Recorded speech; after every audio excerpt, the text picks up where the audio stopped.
Welcome back to Fox Friends. Well, President Trump signing his first major legislative triumph into law, really second. He did pass a VA reform bill as well. A massive tax overhaul expected to create tax cuts for most Americans next year. So what's on the agenda for 2018? The big question here to weigh in. The White House senior communications advisor, our old friend, former Fox News contributor, Mercedes Schlapp. Hi, Mercedes. Good morning. I wish I could be on the couch with you all in New York. It's so good to see you. Merry Christmas to your family. Merry Christmas. So we want to get to it. I mean, the president said, that he doesn't have to go out there and sell it because this tax cut is going to sell itself. How does that comport with Nancy Pelosi saying it's Frankenstein and going to scare people? Isn't that insane? I mean, I think of the Democrats and their message for next year being, I stopped you, the American people, from receiving money and having paycheck increases. And President Trump is right. I mean, he's standing strong on this economy. He understands that this tax cut, it's historic. It is going to benefit American families and individuals, and the benefits are going to be felt right away. We are already seeing companies investing in our country. We are seeing companies giving bonuses out before Christmas. President Trump made this commitment. I mean, you have to understand, in Washington, it's about Washington's slow speed. When President Trump is here, it's about Trump speed. That means getting things done quickly, a result-driven president, someone who is sticking to his promises in a way that we have not seen in a very long time. And I think that for the American people, when you start seeing continued economic growth, job opportunity, and the president's willingness and ability to say we are going to invest in our most important resource, which is that of the American people, that is such a strong message that I think that the American people will absolutely embrace. Well, and speaking of messaging, Mercedes, part of this is getting the word out to voters and to Americans. 80% of Americans will get a tax cut, even according to liberal think tanks. But despite that, the Wall Street Journal had a poll showing that only 17% of Americans believe that they're going to get a tax cut. So what is the White House going to do? What is your plan to change that number? Well, President Trump, obviously, and his team will continue to be talking about the benefits of tax cuts. I mean, we have seen, for example, his daughter Ivanka Trump on the road, as well as several cabinet members going out there and talking about doubling the child tax credits, the expansion of the 529s for college plans. You start seeing these benefits of these tax cuts, and come February, there will be an immediate impact. You're going to see the majority of Americans receiving paycheck increases. When you start seeing more of these companies investing in our local communities and hiring people, I mean, it is critical that that is in itself, I think, is going to be incredibly helpful. And President Trump will continue talking about the successes of tax cuts and how this impacts American families. They're going to see tangible results, and that is something that is called delivering on his promise, and that's what the president has done even before Christmas. Mercedes, briefly, not a single Democrat voted for the bill. They've been committed to resisting him. If they had the House of Representatives, they'd probably try to impeach him. Yet he alluded to possibly still wanting to work with them on something like infrastructure. What does 2018 look like with Democrats? Well, clearly, infrastructure is going to be one of the priorities for our administration and for Congress. As we know, President Trump is a builder in chief. He understands that in order to keep this economy growing, it's not only about cutting the red tape and deregulation, cutting taxes, but also investing in our roads and bridges, investing in the American people. And so the focus will be, how do you incentivize these state and local governments? How do we make sure that we have faster projects being done under schedule or on schedule, under budget? I think those are going to be critical components there in terms of working with both parties. I mean, it's a very popular issue amongst Americans. It's something that helps improve their quality of life. And I think that it would be for an advantage for both parties to come together and push forward on infrastructure. We shall see. Tax cuts are popular, too, but not a single Democrat. Anyway, Mercedes Schlapp, thank you for your time. And Merry Christmas. Thank you. Merry Christmas. You got it. All right, moving on. President Trump delivering on yet another promise, proudly putting Christ back in Christmas. Remember I told you 2 years ago when we started, only one thing missing, the words Merry Christmas. They're using those words again. Do you notice? They're using those words again. Some people dismiss it, but Franklin Graham says otherwise. Very true. Was that your read I stole? Yeah, Nick? you did. Yeah. He'll tell us why it's so important to put Christ in Christmas. Sharing is caring, Pete. I didn't do that on purpose. This program, the 26-year-old hoping to create, quote, another attack like New York or San Bernardino in response to President Trump's recent decision to recognize Jerusalem as Israel's capital. Meanwhile, Attorney General Jeff Sessions now ordering a review into whether President Obama hindered an investigation into the terror group Hezbollah. The request follows a bombshell report in Politico claiming the Obama administration interfered with the DEA's probe into Hezbollah's massive drug network. All as an effort, yes, to help save the Iran nuclear deal. That is a big story. Sure is. And since the beginning, President Trump has promised to make Christmas great again. Listen. Remember I told you 2 years ago when we started, only one thing missing, the words Merry Christmas. They're using those words again. Do you notice? They're using those words again. So what does this mean for people of faith? Here to weigh in, President of Samaritan's Purse, Franklin Graham. Sir, thank you very much for joining us. Merry Christmas. It's great to have you. And just if you would, share with our viewers the power of explicitly stating the name and saying, you know, Christmas has always been about something, and we're going to make sure we say it. Well, Christmas is really the birth of Jesus Christ, and that's what we're celebrating. You know, at Christmas we give gifts. But Christmas is about God giving his son Jesus Christ. The Bible says that we've all sinned and the entire human race is under the death sentence because the wages of sin is death. Sin is a disease of the human soul. But God so loved the world that he gave at Christmas his only begotten Son, that whosoever believeth in him shouldn't perish but should have everlasting life. Jesus Christ came to this earth as a gift from God to take our sins, and he went to a cross. And he died and he shed his blood on the cross for our sins. And so Christmas is all about Christ, God giving his son for each and every one of us. And so I'm so excited that the president. Do you feel like religion has been under attack, that Christianity has been under attack over the years? No question. And they're still under attack. There's plenty of court cases right now before the Supreme Court where people have been put out of business because they refused to bake a cake for somebody because of their religious freedoms and for their religious beliefs. And yes, our faith is under attack, and it's very, very critical. This was a nation that was born for religious freedom. People came from other countries so they could be free to worship God however they felt was right. But as Christians, and we're the majority, are under attack from the secularists.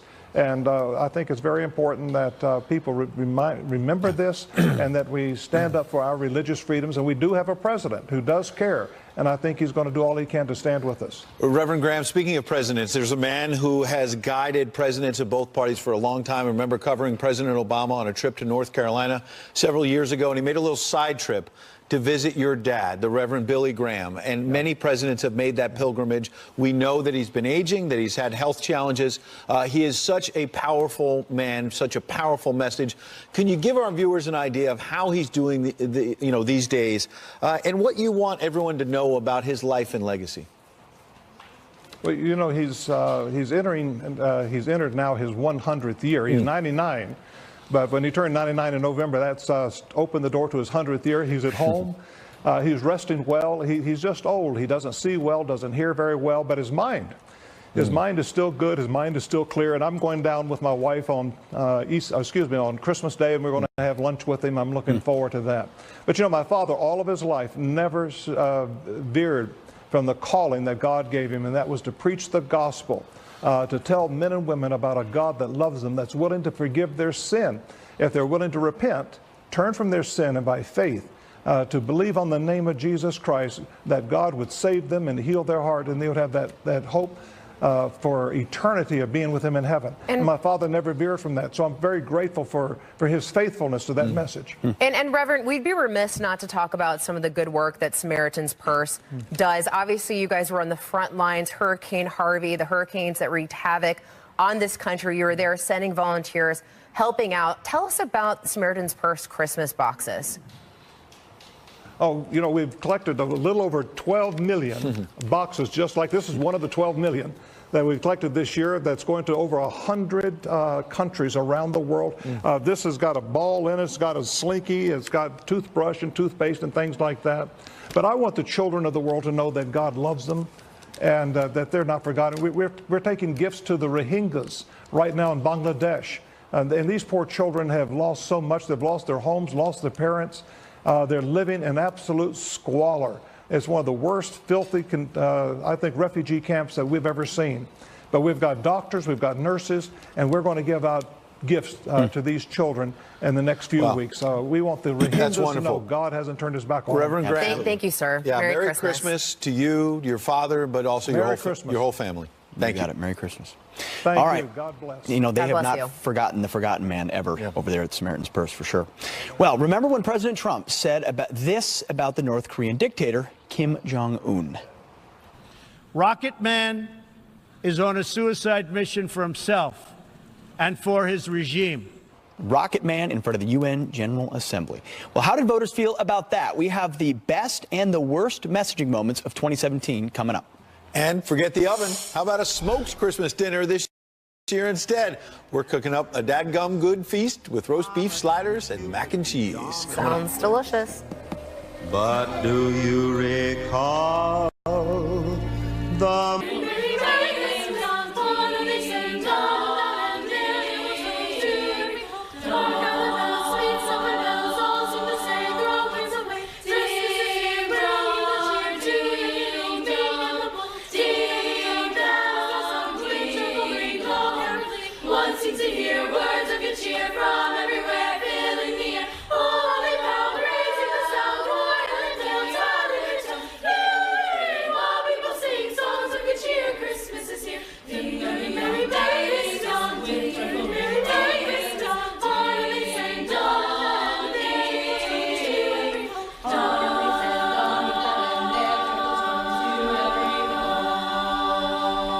Yeah.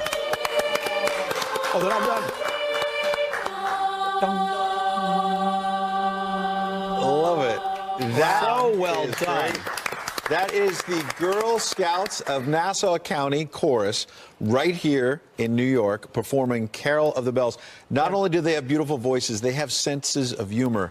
During the break, I had a team of people putting makeup on me because I need it. I looked over, I spied a couple of the girls, and they're doing it right now. They were giggling. They're like, They were laughing at this you. guy has all these people putting makeup on him. It's a little weird. To be fair, we all need makeup for TV. But no, girls, you did such a beautiful job. So wonderful. I mean, such amazing voices. That was beautiful. job. It puts us all in the Christmas I spirit. was going to say, America, if you're not in the Christmas spirit at this point, just Now you are. beautiful. So Now you are. wonderful. Never You guys will can be be. very proud of yourselves. It's beautiful. Thank Rick, you so much. I know you can't sing like that, but you probably appreciate it. Wait, how do you know that? I know Ed can't sing. I don't know, like Rick. that. I've never heard you sing. Well, Maybe you know, later. maybe one Rick, day. there's time to prove it. He's offended. You can Not prove happening. Pete wrong by Not singing right happening. now. I'm not happening. You'll have to never mind. You have to be in the car with me or something. That's about the only time it'll happen. Here's your temps as you're waking up this morning. There's really warm air across the southeastern part of the country that's moving towards the north. That's bringing some freezing rain today.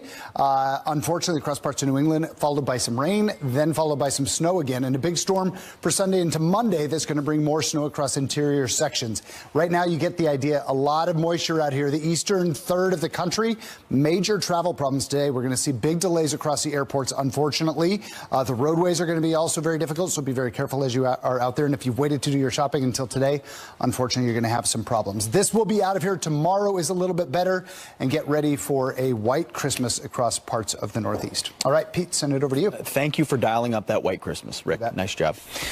All right, turning now to your headlines. World powers punishing North Korea for its latest missile test by unanimously approving tough new sanctions. The UN Security Council in a 15-0 vote now limiting the country's access to refined oil and forcing all North Korean workers abroad to return back to the rogue nation. The sanctions also cracking down on shipping to and from the country, as it should. And a federal appeals court ruling against President Trump's travel ban on Friday, saying it violates the law. But the court defers final ruling to the Supreme Court, and so the restrictions will remain in effect during the appeals process. Under the order, visas are limited for citizens of 8 countries, many of which are predominantly Muslim. And the sight of a massive crocodile would send some of us running for the hills, but not this fearless little terrier. Oh, The dog whose name, this is apparently a real name, the name is Dumb Blonde, has been, that's the name of the dog. It was in the prompter, so I read it. Has been guarding this remote lodge in Australia for years. The owner says the pup chases crocs on a daily basis, marking her territory and protecting her owner. And those are your headlines. That is awesome. Don't mess around, I guess, right? Anytime you can make Pete say dumb blonde, I like it. All right, good. Families across the country will soon be putting their finishing touches on their Christmas dinner, but what if you just ditched the oven? A lot of people like that, and instead smoked your Christmas meal. Yeah, Chef John McLemore says that is a dadgum good idea. He is the author of Dadgum That's Good and Dadgum That's Good Too, and he joins us now to show us what's going on. Well, dadgum, it is good because I had one of your sandwiches. I was stuffing my face, and it was amazing. It's amazing, and that's what we want everybody to do for Christmas and for New Year's. Earlier in the segment, we did the oink and gobble. We did the turkey and the ham, and we smoked it on the Masterbuilt smoker. But now we're going to dial it up a notch and give you a smoked prime rib. Everybody loves prime rib, so I'm going to swap places with y'all right here. Please do. And prime rib is one of those very expensive cuts of meat. So the last thing you want to do is mess it up. So you can put this in your Masterbuilt smoker with the temperature gauge, set it at 225 degrees, and smoke it for about 45 minutes per pound. This is a 6 to 8 pound prime rib roast, and we're going to come together and put all of these spices in there. We've got onion and garlic and white pepper Rick, you're doing a and great black job. pepper, salt, and some red peppers and cayenne, and we put all of that together and make our own little rub. And you're going to So do you have to let it sit with the rub, or how long do you want to do that for? What I like to do is let it sit at room temperature for about 30 to 45 minutes and let the seasoning, let it marinate. Let it marinate. And yes, you can rub it in. I know you've been wanting to rub it in. There you go, Pete. Get in there, baby. We always like to rub things in with We're gonna Pete, give you so some we always more. like to make fun of him. All right, John, we're going to eat this. You can make sandwiches, is it, with this? Sandwiches, and yes, and you I want, had earlier, which was amazing. we've actually got this put on the smoker. We got a shot of Don outside, right? Yeah. Are we going to go back outside to Don? We got to go. There he is. There he is. That's it. Don's smoking it. There's the smoked mac and cheese. There's the prime rib. Folks, for Christmas, go to Masterbuilt.com. You asked earlier, go to Lowe's, Home Depot, Sam's, Walmart, or Sporting Goods, Bass Pro Cabela's, and smoke your turkey, your ham, and your prime rib. It's a great gift, and you can get it still today. It's a Christmas and miracle. tomorrow. Thank you, John McLemore. Yes. We appreciate it. Yes, we appreciate All y'all. right. Merry Christmas. Merry Christmas. Remember when Senator Jeff Flake said this? Cut it, Rick. This very famous photo of him in 1984 flying alone in the cosmic blackness above a stunning blue Earth. He traveled more than 300 feet away from the Space Shuttle Challenger during the spacewalk. McCandless was 80 years old and a pioneer for sure. And our second story, SpaceX Falcon 9 rocket launches, leaving Californians dazed and confused. You guys, that's really weird. There's another one coming out of it. Is that a UFO? I can't even really understand just looking at it what it is, but the rocket carrying 10 satellites to orbit left people puzzled, including myself, over what they were and are seeing. This despite California officials giving several warnings ahead of the launch. Those were your space headlines. Lisa, down to you. Pete, we appreciate you breaking that down for us.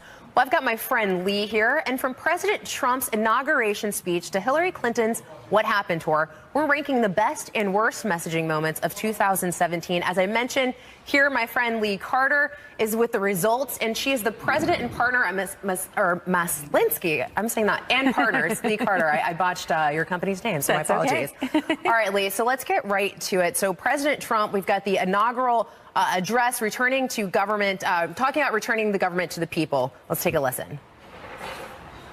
Today, we are not merely transferring power from one administration to another or from one party to another, but we are transferring power from Washington, D.C., and giving it back to you, the people.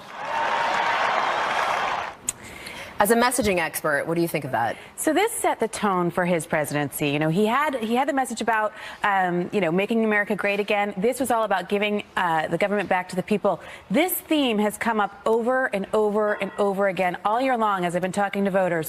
When they had questions about him, they said, you know what, though, he's fighting for me. He is all about the American people, and that's why he's here. That's why he's president of the United States. It's a theme that worked. A lot of people talked about the controversy of the inaugural address, but they didn't talk about this piece, and it really, really resonated with the voters across the board. You're right, and that was missed by many in the media. And another one that got a lot of attention as well is President Trump calling Kim Jong-un Rocket Man at the United Nations. Take a listen. The United States has great strength and patience, but if it is forced to defend itself or its allies, we will have no choice but to totally destroy North Korea. Rocket Man is on a suicide mission for himself and for his regime. So, Lee, yay or nay on Rocket Man? You know, I'm going to give it a yay. Now, this is a controversial position, but a lot of people say, I hate it when he does this kind of stuff, except the thing that he does is he lobs out these phrases and he changes the conversation, whether it's Rocket Man, fake news, crooked Hillary. These names, these things, they stick and people change. If he didn't say things like that, we wouldn't be talking about it for days, if not for the rest of the year. And so it really is a strategy that works for him. Right, good point. And now let's get to the worst of it. Senator Jeff Flake was caught on a hot mic moment. Listen. Come the party of Roy Moore and Donald Trump. We are toast. And I'm not throwing smoke at you, but you're the guy that could, just for fun, think how much fun it would be just to be the foil, and to point out what an idiot this guy is. Well, we see this time and time again with hot mic moments. They never end well, do they? No, they don't. I mean, what a nightmare. It's like when you check your phone a few times to make sure that you're not still carrying over. This was one of those things. Flake could have gone out saying, I have a moral compass and I'm standing strong. What this really did for him was make him seem petty, and it's too bad for him, but he should know better. Let's be honest. Well, and another one of the worst, we've got Hillary Clinton talking about President Trump, saying that he's obsessed with her. Listen. Apparently, my former opponent is obsessed with my speaking out. Apparently there was somebody told me, tweet today. Honestly, between tweeting and golfing, how does he get anything done? I don't understand it. So maybe that's the whole point. So how do you think this went over with people at home? It didn't go well. I mean, the truth of the matter is, after Hillary's lost the election, there's a lot of humanity to her. There's a lot of humility. Her speech was very, very well received, and I think people started to like her better than when she was running. And then her book came out, and she started talking about all of these things, and it just eked away at her popularity. And you can see, even this week, her popularity has hit an all-time low. And in part, it's because she just won't let go. People want us to move forward, come up with solutions. Her husband did an op-ed in the New York Times, and that was very well received, even though it was partisan. Right. There's a right and a wrong way to do it, and she did it the wrong way. Well, you did it the right way, and we appreciate you bringing your expertise to us. Always good to see you. Merry Christmas. Merry Christmas to you. And should the U.S. take money we give to the United Nations and use it to build the wall? We'll ask Dr. Sebastian Gorka coming up. And plus, thanks to President Trump's historic tax plan, more companies are saying that they are back in business and they are putting more money in their employees' pockets. Who else is paying up? You're going to want to listen. Ladies and gents, this is the moment you've waited for. Greatest Showman, I think, is probably the greatest movie of the year. Oh, thank you so Love much. it. Thank you. Obsessed. I love Obsessed. Ran to the soundtrack this morning. Yeah. Isn't it great? It just lends itself to it. Prior to this, I would never have listened to something I've recorded. I can actually listen to this. I love it. I love what Justin and Benj have done. My husband was like, you'll listen to it again? You're still listening? I'm like, yes! It's that And again, good. and again. And again. I'm not a big musical fan. That's the thing. Really?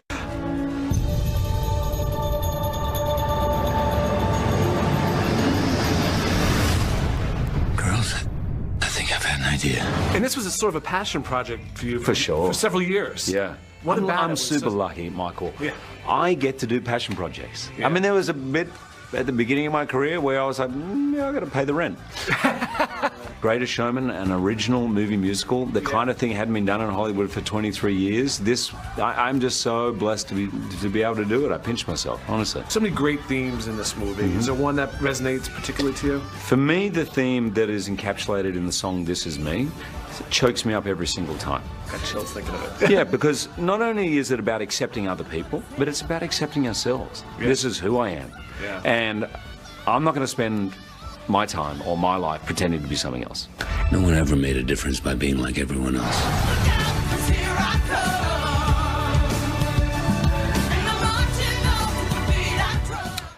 P.T. Barnum once said, the noblest art is making people happy. This movie is going to make a lot of people happy for the holiday season. How do you not go see it after what he was having? That's a great interview. Yeah, that's a big interview, too. Hugh Jackman's a huge star, so well done. A lovely, lovely human being. So looks awesome. Your fan came out a little bit. A little bit. I sort of fanned out there. He can say my name anytime over and over. Just say it. Nice job, Michael. Appreciate it. All right. Passing tax reform. Everything in here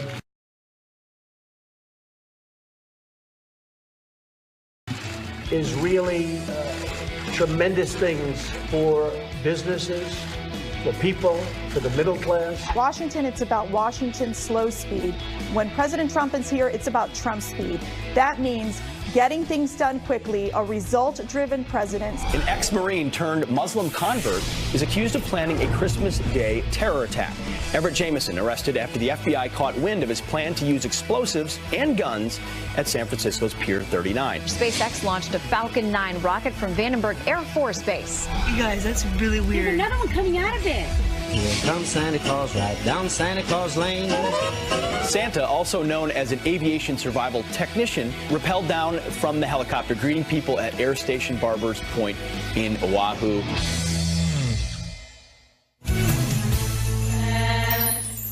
In the meadow we can build a snowman and pretend that he's Parson Brown.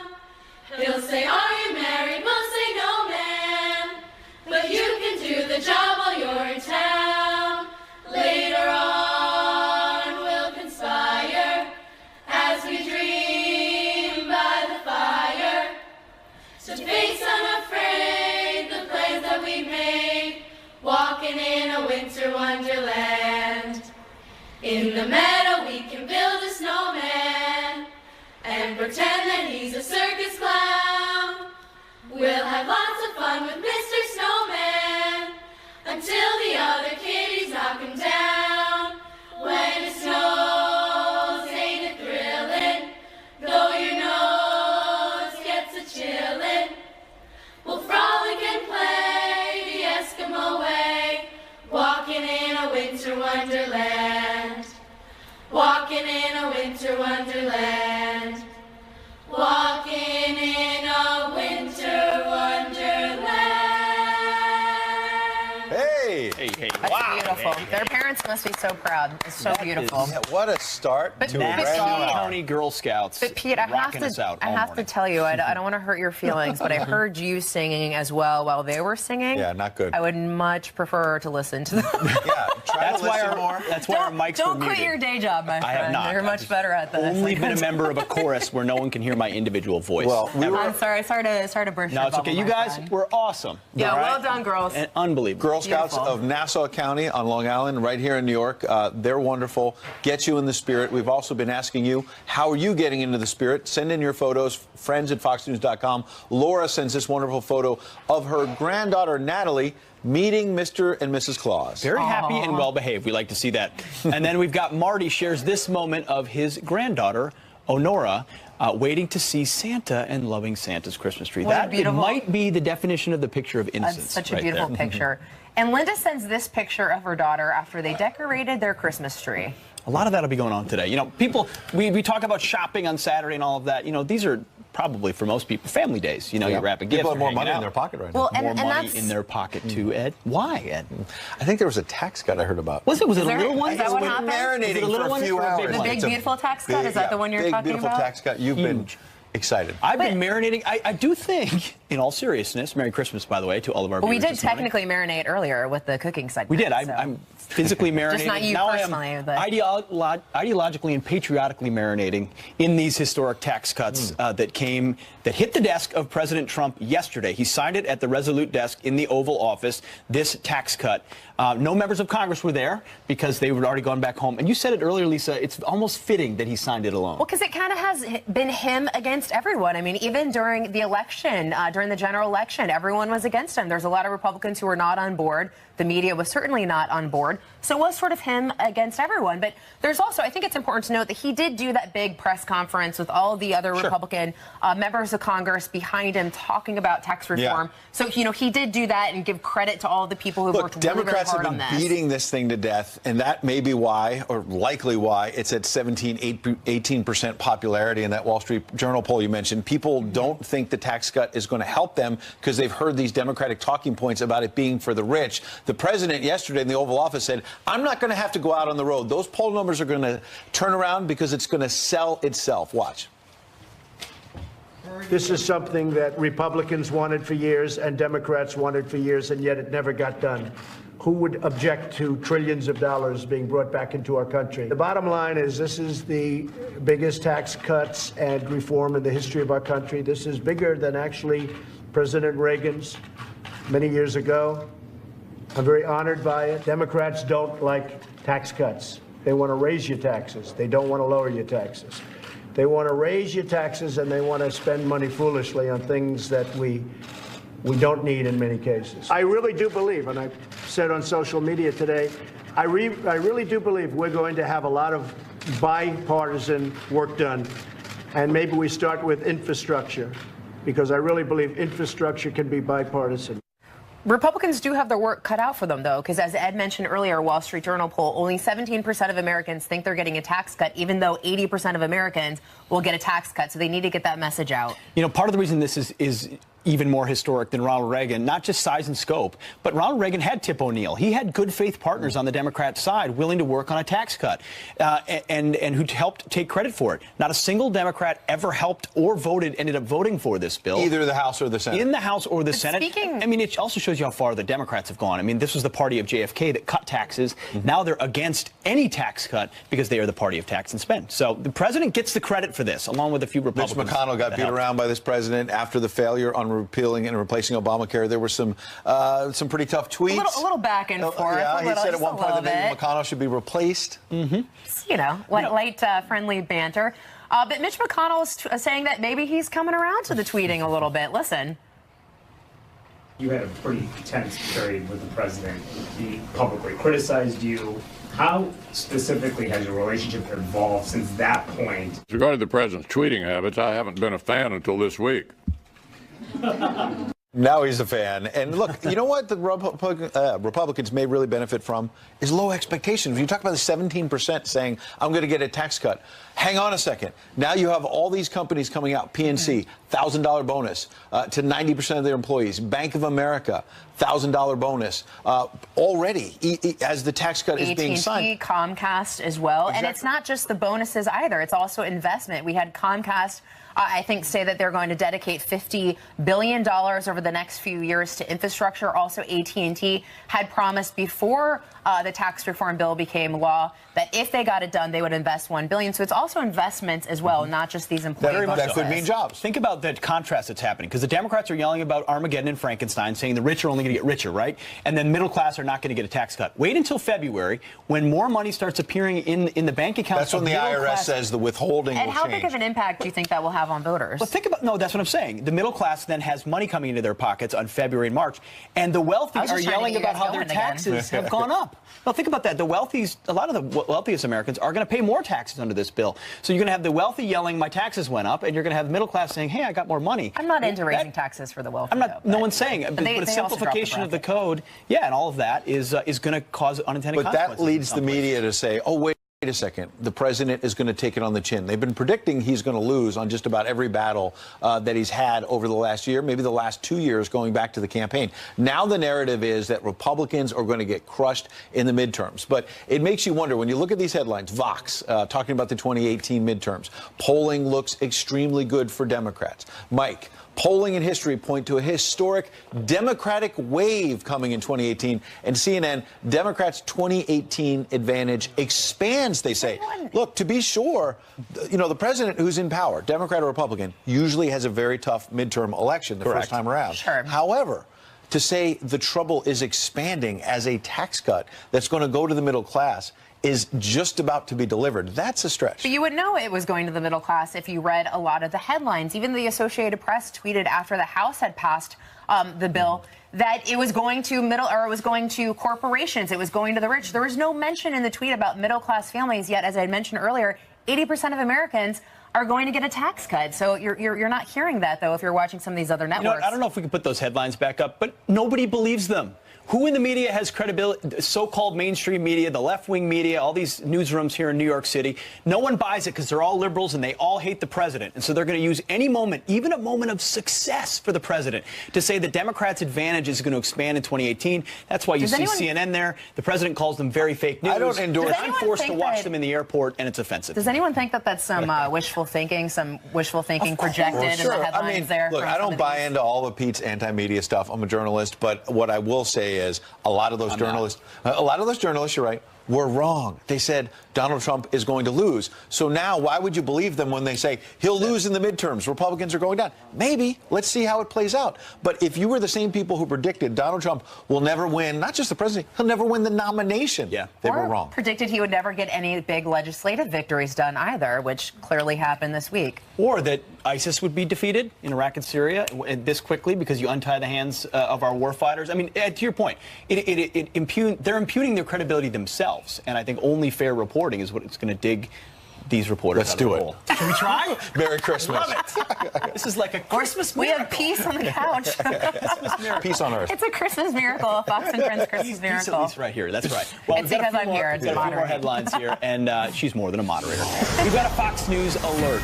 Police officers, this is a tough one, targeted in a shooting spree overnight. The Fed's now working to determine whether it was an act of terrorism. A man with ties to the Middle East opening fire on officers in several locations in Harrisburg, Pennsylvania.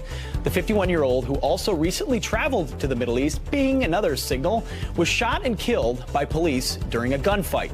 A female state trooper was wounded but is expected to be okay. We will continue following that story and bring developments when we have them. And an ex-Marine turned Muslim convert is accused of planning a Christmas Day terror attack. Everett Jameson arrested after the FBI caught wind of his plan to use explosives and guns at San Francisco's Pier 39. The 26-year-old hoping to create, quote, another attack like New York or San Bernardino in response to President Trump's decision to recognize Jerusalem as Israel's capital. Feds tipped off when idiot terrorist Jameson posted posts on Facebook praising ISIS. ISIS is good. Yeah, that's going to get the Feds. That'll do it. Well, the huge wildfire that burned hundreds of homes in Southern California is now the largest in the state's recorded history. State fire officials say that the Thomas Fire has scorched more than 273,000 acres. That's 154 acres larger than the 203 Cedar Fire in San Diego. Still, they say, however, the Thomas Fire is only 65% contained. And those are your headlines. All right. Ed Henry is only 85% contained. And Ed Henry has a read, which he's very grateful for. You can't stop me. You can only hope to contain me. Isn't that the old ESPN thing? They did say that. All right. Coming up, Ambassador Nikki Haley slamming the UN after it denounced President Trump's decision on Jerusalem. We will remember it when so many countries come calling on us, as they so often do, to pay even more. So, should the U.S. take the money we give to the UN and use it to build the wall? Dr. Sebastian Gorka is here. I have a feeling I know what he might say. We'll see. Plus, we honor our service members year-round here on Fox and Friends. But today, we're helping this military family. They're going to Skype with their son, who's currently serving overseas in the Navy. Awesome. You're not going to want to miss this. This is going to be the best segment of the whole show. I love it. I can't wait.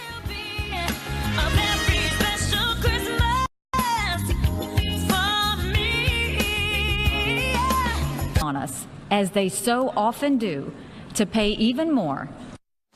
Well, despite tough words from UN Ambassador Nikki Haley this week, the United Nations denounced America's decision to recognize Jerusalem as Israel's capital. So should the U.S. take the money we give to the UN and reallocate it to build the wall instead back home? Some conservatives are suggesting that. Here to weigh in, Fox News contributor, former deputy assistant to President Trump, the one, the only, Dr. Sebastian Gorka. Good to see you, sir. What say you about taking the money, the millions and millions we give to the UN, and saying we're going to build the wall back here at home? Well, Merry Christmas, guys. It would be a great Christmas present for all Americans. Let's just look at the numbers. We have almost 200 nations in the UN, 193. As a result, we should pay what? 0.5%. If this was a club where everybody was equally pulling their own weight, we'd be paying 0.5% of UN costs. We are paying one nation, the greatest nation on God's earth, I get it, but we are paying more than 20% of the UN's budget. If you look at the peacekeeping activities, the military side of the house, we are paying almost a third, 28% of the UN's budget. And what do we get in return? We are constantly attacked by great democracies such as Venezuela, such as Iran. And our best buddy in the Middle East, Israel, is constantly lambasted by the globalist leftists, the UN. So yeah, it's time to do something. I don't know if it's taking our money and putting it towards the wall, but Nikki Haley is doing an amazing job, and we should keep on pushing against their agenda. Well, Doctor, a lot of people are looking at the funding, and we pulled the top 5 countries who receive our aid that voted against the U.S. and voted against Israel. Those names at the top are very familiar. You've got Iraq, $4.3 billion, Afghanistan, $4.2, Egypt, Jordan, and Pakistan. You know, as a veteran myself who served in both Iraq and Afghanistan, you look at all that we've done for those countries, all that we've given, all that we've sacrificed and bled, and they turn around and vote against us. It's going to make a lot of people feel like, are you grateful at all? Right. Exactly. Look at the last 16 years. Look at those nations. Look at how much money not only have we spent in the Middle East and had our troops, people like yourselves, serve there, bleed for the United States, but also the amounts of money that we're giving these countries constantly. I mean, we're talking about billions and billions. And what do? When we take a decision, as is our sovereign right, we decide where our embassy goes. And then you have the temerity, you have the barefaced cheek to tell us that we can't decide where we put our embassy. Well, not right. Dr. Sebastian Gorka, putting it as only he can. Merry Christmas. Merry Christmas, guys. Good to see you. Merry Christmas. All right, coming up, we honor our service members all year round here on Fox and Friends. That's right. But today, we're helping this military family. They're going to Skype for the first time in a long time with their son, who's currently serving overseas in the Navy. He's been in the South China Sea patrolling as well. You're not going to want to miss this. Plus, if you still haven't finished your Christmas shopping, we got you covered. We have the gifts you can buy from the drugstore, the gas station. That it'll still tax cuts is not cutting the corporate tax rate. Not a big thing. But Republicans talk about it all the time. Well, they talk about... They also talk about repealing and replacing Obamacare, and it didn't happen. Exactly. Mitch McConnell was going to tear it out root and branch. Now, at least we got the minimum mandate taken out. And President Trump has been facing resistance all year long from the left, who has just been complete obstructionist, not even helping with this tax reform, even though that they've said in the past that they agree upon some of the principles here. And here's Rush Limbaugh on the president's first year. Listen. Donald Trump is fighting a strategic, daily, ongoing war and battle against the American left. I don't care whether he thinks that he's taking out liberalism or whatever. In his mind, he's restoring greatness to America, and whoever's in the way is who's in the way, and they're going to get taken care of. Through it all, Trump triumphs. Through it all, at the end of every day, Donald Trump is still the focus of virtually everybody in the world of politics and most of the people in the country every day. Through it all, Donald Trump doesn't cower in fear. And through it all, Donald Trump is never afraid of the media. The Republicans are watching all this. And at first, it's making them nervous as they can be. But now, and even before the tax cut bill passed, there has been a change, and the Republican Party is happily on Donald Trump's team. And it's genuine, and it is real. What they're realizing is that Donald Trump will win. and they want to be part of a winner. Donald Trump has given the Republicans the best gift he could give them in 2017, which is to teach them how to fight. And therefore teach them how to win. And every fight is messy. That part I agree with you, because what Limbaugh's saying there at the end that's very interesting is, are the Republicans writ large finally getting on board with this president? Ed Gillespie, we were talking about Virginia earlier. You can debate all day what really went wrong there Trending for blue Republicans. state. Trending, yeah, I get that. But Gillespie never went all in with the president. He was half Trump at best. He was like, well, maybe. Are Republicans in the midterms going to say they're in? Because the Washington Post already has a story out saying that Democrats are getting ready, that if they can take back the House, they're going for impeachment. They're going in. Yeah. So Republicans have to figure out, are they with this president or not? But here's the thing, and I had mentioned this earlier on the show, is that the only way Democrats move forward with anything with impeachment, they'd have to win back the House and the Senate, because the reality is the Senate map looks really tough for Democrats. They're defending 25 states. Republicans are only defending 8 in the Senate. And also, the state of Nevada is the only state where a GOP incumbent is in a state that Hillary Clinton won. So they're facing an uphill battle. 10 Senate Democrats incumbents are running in re-election in states that President Trump won. So the Senate looks very difficult for Democrats. Right. The House, maybe another question. To your point, voters are wise to a lot of it. You know, when Ed Gillespie did the hedge, the political calculation, which is typical of so much of the political class, people can see that. The authenticity of President Trump comes out. He said he was going to do it. Now he's going about doing it, which is the biggest sin you can commit in Washington, D.C. Right, and you may not like Jeff Flake, but Jeff Flake, as a Republican, said, I'm not on board. And he made his bet, and he'll have to sleep in that as well. Yep. So are Republicans going to get on board? Democrats, though, meanwhile, interesting, because they have not wanted to get on board with this president. They've been resisting. And last hour we had Andrew Stein on, who leads Democrats for Trump, and he said enough is enough. Watch. I think it's the Trump derangement system. They still haven't been able to accept the fact that Donald Trump was elected president, and they from the very beginning, the deep state, the Clinton, Obama holdovers in the agencies, they're trying to delegitimize this president, and they want to impeach him. Make no mistake about it. It's kind of sad that a president who's actually doing what he says, that somehow that's a problem. Typically doesn't happen in Washington, D.C., and maybe that's why everyone's so shocked. That's as I said. That's why he's committing the biggest sin you can commit. And Ed, you've a read. Yeah, well, I finally can read something. This is great. No, I've been teasing you about that.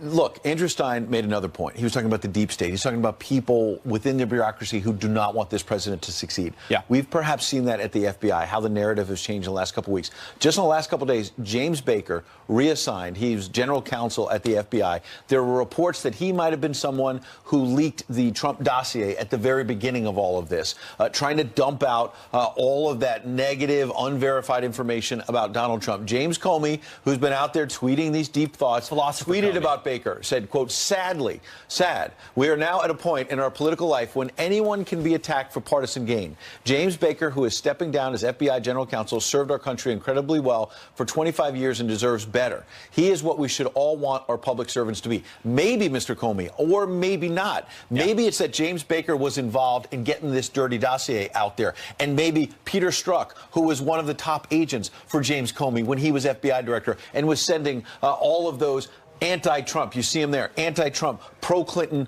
text messages. These were the people who were investigating Hillary Clinton's Bruce Orr, Nellie Orr, all of there's names that have become household names in the last week because we found out why they were let go or why they were reassigned or what their connections really were and how close the dossier and connections were to Fusion GPS within people who were investigating this president or letting Hillary Clinton off the hook for things that she could have been. James Comey, for someone who's acting holier than thou, has also said misleading things under oath. I mean, not to mention the fact of the timing of when he said he released the memos, because if you go back and you look at New York Times articles, it certainly looks like things were leaked prior to when he said he did. And there's a variety of other things we don't have time to get into.